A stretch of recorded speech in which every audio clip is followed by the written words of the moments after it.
தலையா அப்படின்னு நண்பர்கள் கலாய்ப்பதை நாம் பார்த்துருக்கோம். ஆனால் இந்த தவளை தலை, frogs face deformity, frogs head deformity அப்படின்னு ஒரு மெடிக்கல் டெர்மினாலஜி இருக்கிறது உங்களுக்கு தெரியுமா? இது கருவில் வளரும் குழந்தையில் நரம்பு மண்டலம் பாதிப்பினால் வரும் பர்த் டிஃபெக்ட். இந்த பர்த் டிஃபெக்ட் ஒரு முக்கியமான விட்டமின் டெஃபிஷியன்சினால வருது. இதை நம்ம சரி பண்ண முடியுமா? குழந்தையை பர்த் டிஃபெக்ட் இல்லாமல் பெற்றெடுக்க முடியுமா? கண்டிப்பாக முடியும் என்பதை இந்த வீடியோவில் நான் உங்களுக்கு இன்னைக்கு விளக்க போகிறேன். வாங்க வீடியோக்குள்ளே போகலாம். நான் doctor Sudha from Sudha scan centre, JP hospital.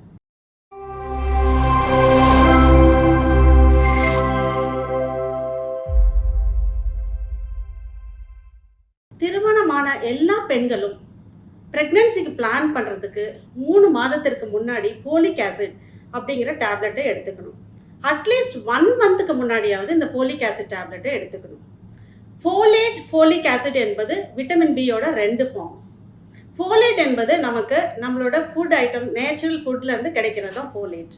ஆனால் இந்த ஃபோலிக் ஆசிட் என்பது மேன்மேட். இதை மல்டி விட்டமின் மற்றும் ஃபோர்ட்டிஃபைட் சீரியல்ஸ் இதிலெல்லாம் ஆட் பண்ணுறாங்க. இந்த ஃபோலிக் ஆசிடோட மெயின் ஃபங்க்ஷன் என்னன்னா, நியூ செல்ஸ் ஃபார்மேஷனுக்காக இது யூஸ் ஆகுது நம்ம பாடியில்.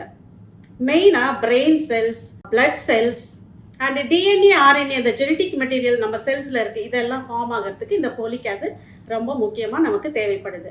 அதுவும் ப்ரெக்னென்ட் லேடிஸ்க்கு ஃபோலிக் ஆசிட் அதிகமான லெவலில் நம்ம அவங்களுக்கு சப்ளிமெண்ட்டு கொடுக்க வேண்டும். இந்த ஃபோலிக் ஆசிடை ஏன் ப்ரெக்னன்சி கன்ஃபார்ம் பண்ண மாட்டி கொடுக்க வேண்டாமா மேடம்? ஏன் 1 மாதத்துக்கு முன்னாடியே கொடுக்க சொல்கிறீங்க அப்படிங்கிற ஒரு டவுட் உங்களுக்கு இருக்கலாம். உதாரணத்துக்கு ஒரு பெண்ணுக்கு பீரியட்ஸ் ஒரு வாரம் தள்ளி போகுது. அவங்க எல்எம்பியிலேருந்து 35வது நாள் அவங்க யூரின் ப்ரெக்னன்சி கார்டு டெஸ்ட் பண்ணுறாங்க. அன்னைக்கு தான் அவங்களுக்கு அவங்க ப்ரெக்னெண்ட்டாக இருக்கிறாங்க, பாசிட்டிவ் ப்ரெக்னன்சி கார்டு டெஸ்ட் வந்திருக்குன்னு அவங்களுக்கு தெரியும்னு வச்சுக்கலாம். ஆனால் இந்த 35வது நாளுக்கு முன்னாடியே, அதாவது கன்சீவ் ஆகி 28வது நாளிலேயே அந்த நரம்பு மண்டலம், நியூரல் டியூப் டெவலப்மெண்ட் கம்ப்ளீட் ஆகிறது. ஸோ அந்த பெண்ணுக்கு 35வது நாள் ப்ரெக்னன்சி கார்டு டெஸ்ட் கன்ஃபார்ம் பண்ணுறதுக்கு முன்னாடியே இந்த நரம்பு மண்டலம் வளர்ச்சி அடைந்து விடுவதால், அதில் ஏதாவது டிஃபெக்ட் ஏற்பட்டால் அவங்களுக்கு கார்டு டெஸ்ட் பார்க்கும் போதே அங்கே நியூரல் டியூப் பர்த் டிஃபெக்ட் நடந்து முடிந்து விடுகிறது. அதனால தான் நம்ம ப்ரெக்னன்சி பிளான் பண்ணுறதுக்கு 2-3 மாதங்களுக்கு முன்னாடியே ஃபோலிக் ஆசிட் கொடுத்துடணும்.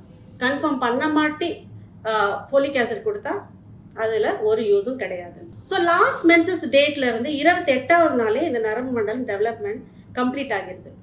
இது எம்ப்ரியோவில் சின்னதாக ஒரு நியூரல் டியூப் டிஷ்யூ ஃபார்ம் ஆகும். இது நியூரல் ஃபோல்டாக மாறிடும். இது அப்பர் நியூரல் டியூப் ஃபோல்டோ லோயர் நியூரல் டியூப் ஃபோல்டோ கரெக்டாக கம்ப்ளீட்டாக க்ளோஷர் நடக்கணும். இந்த க்ளோஷரில் ஏதாவது டிஃபெக்ட் இருந்தால் பர்த் டிஃபெக்ட்ஸ் வரும். ஸோ இந்த நியூரல் டியூப்பில் அப்பர் பார்ட்டில் க்ளோஷர் டிஃபெக்ட் இருந்தால் தலையில் ஏக்ரேனியா, ஏனன்கெஃபலி அப்படின்ற ஒரு அனாமலி வரும். இந்த ஏக்ரேனியா அப்படின்றது என்னன்னா, போன், அதாவது cranial vault, skull vault formation இல்லாமல் போயிடும். ஸோ அந்த பிரெயின் ஓப்பனாக இருக்கும் தலையில். அந்த ஒரு லைக் கேப் போட்டு கவர் பண்ணாமல் பிரெயின் ஃப்ளோட் ஆகிட்டு இருக்கும். ஸோ இதை நம்ம ஸ்கேனில் 12 வீக்ஸ் ஆஃப் ப்ரெக்னன்சிலேயே நம்ம இதை டயக்னோஸ் பண்ணிடலாம். இதை எப்படி சொல்லுவாங்கன்னா, இதை ஜட்ஜ் கேப் டிஃபார்மிட்டி அப்படின்னு சொல்லுவோம். அந்த காலத்துலலாம் நீங்கள் பார்த்தீங்கன்னா ஜட்ஜஸ்க்குலாம் தலையில் ஒரு ஒயிட் கலர் கேப் வச்சுருப்பாங்க. அந்த மாதிரி இந்த ஸ்கல் போன் கவரிங் இல்லாதனால அந்த பிரெயின் இப்படி தொங்கிட்டு இருக்கும் 2 சைடு, ஜட்ஜோட கேப் மாதிரி. இது 12 வீக்ஸ்லேயே நம்ம ஸ்கேனில் பார்த்துடலாம். இது ஏர்லி டயக்னோசிஸ். இப்போ 12 வீக்ஸில் இந்த பேஷண்ட் ஸ்கேன் வராமல் போயிருந்தாலோ அல்லது ஸ்கேனில் இதை மிஸ் பண்ணாலோ, இந்த பிரெயின் பர்சிஸ்டன்ட் இரிட்டேஷன், இந்த ஆம்னியோட்டிக் ஃப்ளூயிட் ஃபீட்டஸ் சுற்றி தண்ணி இருக்கு இல்லையா, அந்த தண்ணி பிரெயின் மேலே உராசி அந்த பிரெயின் எல்லாம் கரைஞ்சி போய் அந்த குழந்தையோட ஃபோர்ஹெட் தெரியவே தெரியாது. ஸோ என்ன ஆகும், ஸ்ட்ரெயிட்டாக அந்த ஐஸ் 2ம் ப்ராமினெண்ட்டாக இங்கே இருக்க மாதிரி இருக்கும். ஏன்னா ஃபோர்ஹெட்டே இல்லையா அந்த ஃபீட்டஸ்க்கு, பிரெயின் எல்லாம் எரோட் ஆயிடுது, அந்த ஸ்கல் போனு கிடையாது. ஸோ 2 கண்ணும் ப்ரொட்ரூட் ஆகிட்டு இருக்கும். ஸோ நம்ம அவங்க 18 வீக்ஸ் 20 வீக்ஸில் அனாமலி ஸ்கேன் வரும்போது அப்படியே அதை தான் நம்ம ஏனன்கெஃபாலின்னு சொல்கிறோம், அல்லது ஃப்ராக்ஸ் ஃபேஸ் டிஃபார்மிட்டின்னு சொல்கிறோம். நீங்கள் தவளையை பார்த்தீங்கன்னா, தவளைக்கு ஃபோர்ஹெட் இருக்காது, ஸ்ட்ரெயிட்டாக அந்த கண்ணு 2ம் அப்படியே தலையில் வச்ச மாதிரியே இருக்கும். ஸோ அதனால தான் இந்த ஏனன்கெஃபாலிங்கிறது ஃப்ராக்ஸ் ஃபேஸ் டிஃபார்மிட்டி அப்படின்னு நம்ம சொல்கிறோம். இது கண்டிப்பாக இந்த குழந்தை ஒன்றா டெலிவரிக்கு முன்னாடி வயிற்றுலேயே இறந்து விட வாய்ப்புகள் இருக்குது, அல்லது டெலிவரிக்கு அப்புறமும் இதை நம்ம இந்த குழந்தைய வச்சிருக்க முடியாது. ஸோ டெர்மினேஷன் தான் நம்ம அதுக்கு நம்ம அட்வைஸ் பண்ணுறோம். இதுதான் ஏக்ரேனியா ஏனன்கெஃபாலிங்கிறது. அடுத்தது நியூரல் டியூப்ல லோயர் எண்டில் க்ளோஷர் நடக்கலைன்னா என்ன ஆகணும், உங்களுக்கு கேள்விப்பட்டிருப்பீங்க ஸ்பைனா பைஃபிடா அப்படிங்கிற ஒரு கண்டிஷன். அதாவது நம்ம வெர்டிபிரல் காலம் முதுகு தண்டு பகுதியில் வந்து க்ளோஷர் நடக்காதனால அந்த ஸ்பைன் வந்து ஓப்பன் ஆகியிருக்கும். ஸோ அது எந்த லெவலில் வேணால் இருக்கலாம், லைக் அப்பர் பார்ட்டில் லோயர் பார்ட்டில் இருக்கலாம். ஸோ இந்த ஸ்பைன் வந்து ஸ்ப்ளிட் ஆகிருக்கும் போது என்ன ஓப்பன் ஆகிருக்கும் போது ஸ்பைனல் கார்ட் ஸ்ட்ரக்சர்ஸ் வந்து வெளியே ப்ரொட்ரூட் ஆகிட்டு இருக்கும். அதுதான் நம்ம வந்து மெனிங்கோசில்னு சொல்கிறோம், ஸ்பைனா பைஃபிடா வித் மெனிங்கோசில். சம்டைம்ஸ் பிரெயின் டிஷ்யூஸும் கீழே வரைக்கும் எக்ஸ்டெண்ட் ஆகி வரும்போது அது மெனிங்கோ மைலோசில்னு சொல்லுவோம். ஸோ இந்த ஒரு டிஃபெக்ட் மட்டும் இருந்தால் சம்டைம்ஸ் டெலிவரி ஆன வாட்டி இதுக்கு சர்ஜரி பண்ணாலும் அந்த குழந்தைக்கு வந்து நரம்பு பிரச்சனைகள் நிறையா இருக்கும். லைக் கால் 2 காலும் வந்து வராமல் போகலாம், பிளாடர் டிஸ்டர்பன்ஸ் இருக்கலாம், யூரின் போகிறது ப்ராப்ளம் இருக்கலாம், உணர்ச்சியெல்லாம் கஷ்டமாக இருக்கலாம். ஸோ இதையும் நம்ம வந்து டெர்மினேட் பண்ணுறது தான் பெஸ்ட்டு. ஸோ இதுக்கு முக்கியமான காரணம் என்னன்னு சொன்னீங்கன்னா இந்த ஃபோலிக் ஆசிட் தான். இந்த ஃபோலிக் ஆசிட் டேப்லெட் இந்த நரம்பு செல்ஸ் வளர்ச்சிக்கெல்லாம் உதவி செய்யறதுனால அந்த ஃபோலிக் ஆசிட் டேப்லெட்டை நம்ம முன்னதாகவே எடுத்துக்கொண்டால் நரம்பு மண்டல ப்ராப்ளத்தை நம்ம தடுக்கலாம். பர்த் டிஃபெக்ட் இல்லாமல் அந்த குழந்தைய நம்ம வந்து காப்பாற்றலாம். ஸோ வேற என்னென்ன டிஃபெக்ட்ஸ்லாம் நடக்கலாம் இந்த ஃபோலிக் ஆசிட் டெஃபிஷியன்சினால? வேற என்னென்ன டிஃபெக்ட் நடக்கலாம்? ஒன்று ஏனென்கெஃபாலி சொன்னோம், 2வது ஸ்பைனா பைஃபிடா வித் மெனிங்கோசில் சொன்னோம், அதாவது ஸ்பைனல் கார்டில் ப்ராப்ளம் சொன்னோம். வேறு என்னன்னு சொன்னால் ஹார்ட்லேயும் வந்து ப்ராப்ளம் நடக்கலாம் ஃபோலிக் ஆசிட் டெஃபிஷியன்சினால. ஹார்ட்டில் வந்து ஏட்ரியல் செப்டல் டிஃபெக்ட், அதாவது உங்களுக்கு தெரியும் ஹார்ட்டில் 4 சேம்பர்ஸ் இருக்குது, மேலே இருக்க 2 சேம்பர்ஸ் வந்து ஏட்ரியம், அந்த 2 ஏட்ரியத்துக்கு நடுவில் சின்னதாக ஒரு ஹோல் ஃபார்ம் ஆகும். ஸோ இதுக்கும் ஃபோலிக் ஆசிட் டெஃபிஷியன்சி தான் காரணம்னு சொல்கிறாங்க. இன்னொரு டிஃபெக்ட் என்ன நடக்கலாம்னா கிளெஃப்ட் லிப், அதாவது பிளவு, அப்பர் லிப்பில் வந்து பிளவு ஏற்படுறது. அதே மாதிரி கிளெஃப்ட் பேலட் உள்ள வந்து பேலட்லேயும் வந்து பிளவு ஏற்படுறது. ஸோ இந்த மாதிரி பிரச்சனைகள்லாம் டிஃபெக்ட்ஸ் வரலாம். ஸோ நீங்கள் கேட்கலாம் எவ்வளோ டோசேஜ் கொடுக்கலாம் ஃபோலிக் ஆசிட் அப்படின்னா, அட்லீஸ்ட் 400 மைக்ரோகிராம்ஸ் டெய்லி ஒன்று எடுத்துக்கலாம் பேஷண்ட்ஸ். பட் ப்ரெக்னென்சியில் நம்ம வந்து இன்னுமே கொஞ்சம் இன்க்ரீஸ் பண்ணி 600 மைக்ரோகிராம்ஸ் பர் டே கொடுக்குறாங்க.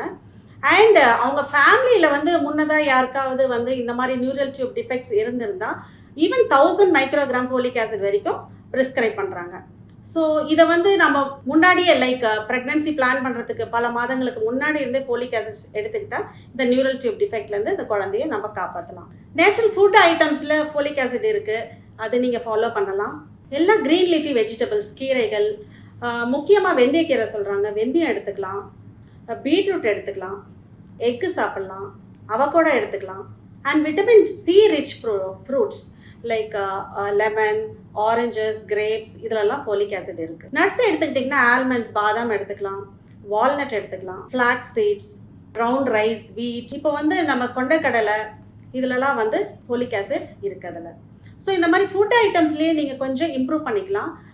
ஆடட் டு தட் நம்ம வந்து ஃபோலிக் ஆசிட் டேப்லெட் போட்டால் இந்த மாதிரி நியூரல் டியூப் டிஃபெக்ட்ஸ்லேருந்து குழந்தைய காப்பாற்றலாம். ஸோ அகெயின் நான் அதே பாயிண்ட் தான் ஸ்ட்ரெஸ் பண்ணுறேன். எல்லா திருமணமான பெண்களும் ப்ரெக்னென்சி பிளான் பண்ணும்போது 3 அல்லது 1 மாதத்துக்கு முன்னாடியாவது ஃபோலிக் ஆசிட் டேப்லெட்ஸ் நீங்கள் எடுத்துக்கணும். ஃபோலிக் ஆசிட் ரிச் ஃபுட்ஸ் எடுத்துக்கலாம். முக்கியமாக நீங்கள் போய் ரெகுலர் ஸ்கேன்ஸ் பண்ணிக்கணும். அட்லீஸ்ட் 12 வீக்ஸ் ஸ்கேன் பண்ணிக்கலாம். என்டி ஸ்கேன் பண்ணும் போதே நம்ம வந்து இந்த ஏக்ரேனியாவை ஏர்லி ஸ்டேஜ்லேயே நம்ம டயக்னோஸ் பண்ணிடலாம். அண்ட் 20 வீக்ஸ் அனாமலி ஸ்கேனில் வந்து ஏனன்கெஃபாலி பார்க்கலாம், ஸ்பைனா பைஃபிடா பார்க்கலாம், அண்ட் ஏஎஸ்டி டயக்னோஸ் பண்ணலாம், ஹார்ட்டில் ஹோல் பார்க்கலாம், கிளெஃப்ட் லிப் பார்க்கலாம், கிளெஃப்ட் பேலட் பார்க்கலாம். ஸோ முக்கியமாக நீங்கள் வந்து ரெகுலர் ஸ்கேன்ஸ் போய் பண்ணிக்கிட்டிங்கன்னா இந்த அனாமலியை வந்து நம்ம ஏர்லியாக தடுத்து நிறுத்தலாம். அட்லீஸ்ட் இந்த குழந்தை இந்த அனாமலியோட நமக்கு பிறக்காமல் முன்னாடியே டெர்மினேட் பண்ணலாம். ஏன்னா அனாமலியோட குழந்தை பிறந்து அது வாழ்க்கையில் கஷ்டப்படும், பேரண்ட்ஸும் கஷ்டப்படுவாங்க. ஸோ இதெல்லாம் நம்ம தடுக்கணும்னா எல்லா ப்ரிகாஷன்ஸும் நம்ம எடுத்துக்கணும். ஃபோலிக் ஆசிட் டேப்லெட் எடுங்க, ரெகுலர் ஸ்கேன்ஸ் போங்க. ஸோ எல்லாமே பிளான் பண்ணி பண்ணுங்கள். நன்றி, வணக்கம். எந்த ஒரு விஷயத்தையும் பிளான் பண்ணாம பண்ணா இப்படித்தான். பிளான் பண்ணி பண்ணணும். ஓகே.